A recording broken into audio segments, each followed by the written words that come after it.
Good morning, children. In the last session, we are studying about crop production and management. In that, we were studying about agricultural practices or the steps involved in the crop production. In that, we have already studied about preparation of soil, sowing and weeding, adding manure and fertilizers. So, we have already studied, already what do you mean by a manure and a fertilizer. So, now let's study what are the differences between the fertilizers and manure. So, what will happen if you apply fertilizer or manure to the soil? So, now let's see one by one. The first one is the fertilizers are man-made inorganic salts, whereas the manure, it is natural substance and it is obtained by the decomposition of animal and plant waste. You have already studied this. So, this manure, it is natural, whereas this fertilizer, it is man-made or artificial. So, it is prepared in factories. The fertilizers are prepared in factories, whereas the manure, it can be produced at fields itself. So, in the field only you can produce the manure. So, next, it does not provide humus. So, whereas the manure, they provide humus to the soil. So, the presence of humus is very much, it gives good texture to the soil, which is essential for the plants. So, whereas the fertilizers, they don't provide any humus to the soil. And these fertilizers are very rich in nutrients like nitrogen, phosphorus and potassium. So, they are these nutrients, they are directly available to the plants, whereas the manure, it is relatively less rich in nutrients. So, relatively less than that of the fertilizers. So, these are the few differences between fertilizers and manure. Now, let's see the next practice or the next step in crop production, that is irrigation. So, irrigation means it is supply of water to crops at regular intervals. So, it is supply of water. The dry farming, it is based on the rainfall, whereas irrigation, here the water is supplied manually at regular intervals. So, water is essential for all living organisms.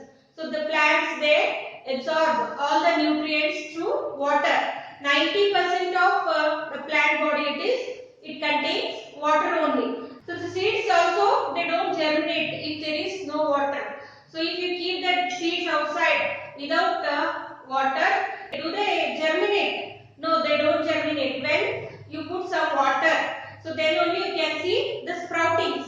So, the germination, for germination, water is very essential. So, the dissolved nutrients or the food material produced in the plants, so the transportation of all these materials from one part to the other part also takes place through the water only. It also protects the plants from cold and also from hot air. So, to maintain the moisture of the soil, it is very essential to water the plants regularly.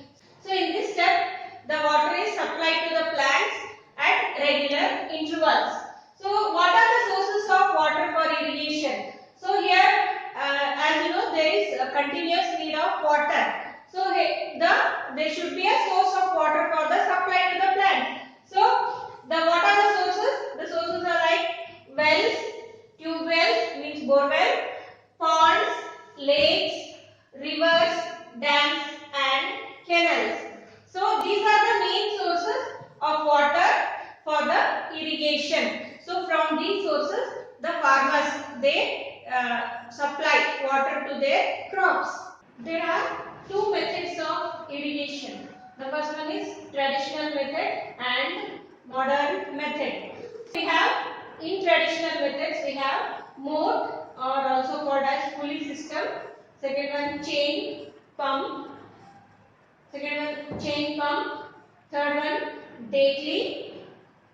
Fourth one, rahat or also called as lever system.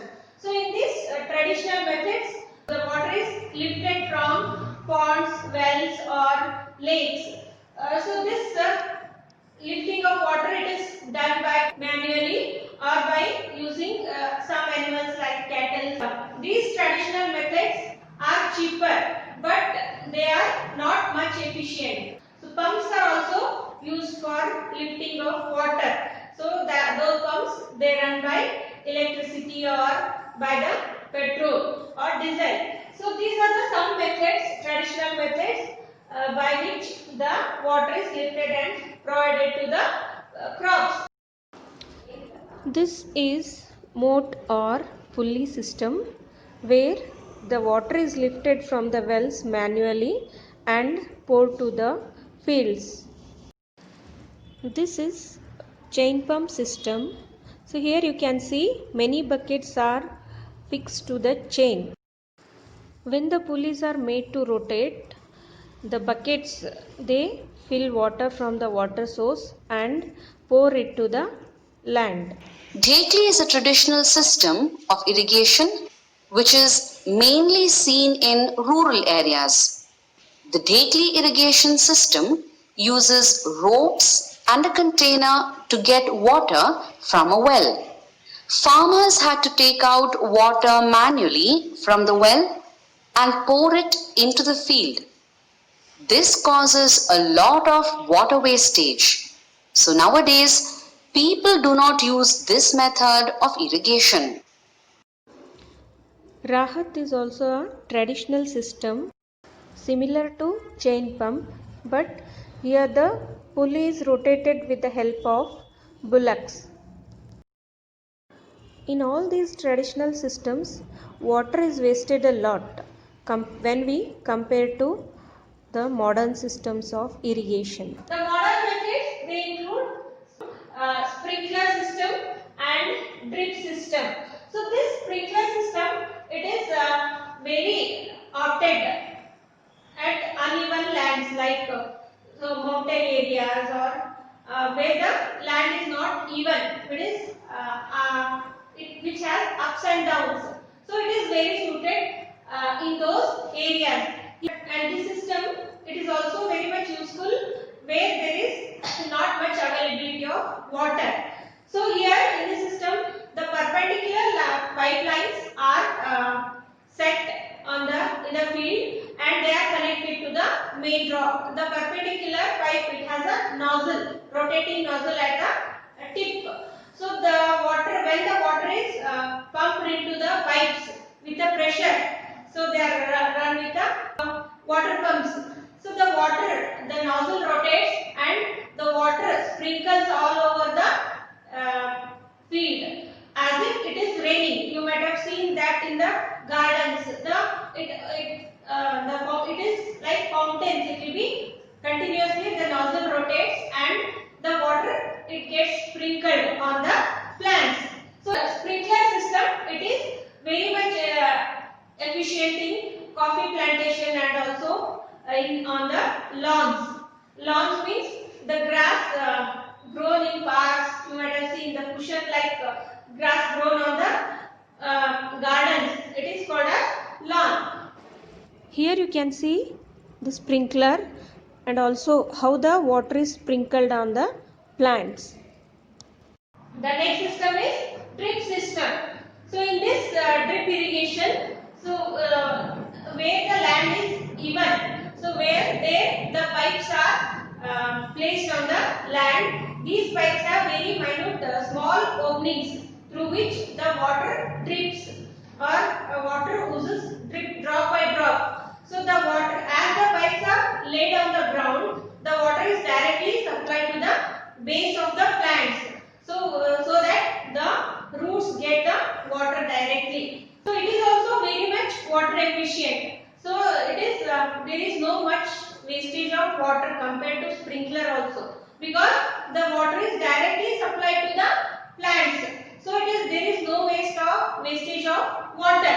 So hence it is also an efficient system. So this system is good for the plantation of fruit plants and also in the gardens. This system is a boon where there is a scarcity of water or very less availability of water. irrigation. This is a drip system. Here you can see pipes laid on the field. Water comes out drop by drop through the pores made in these pipes.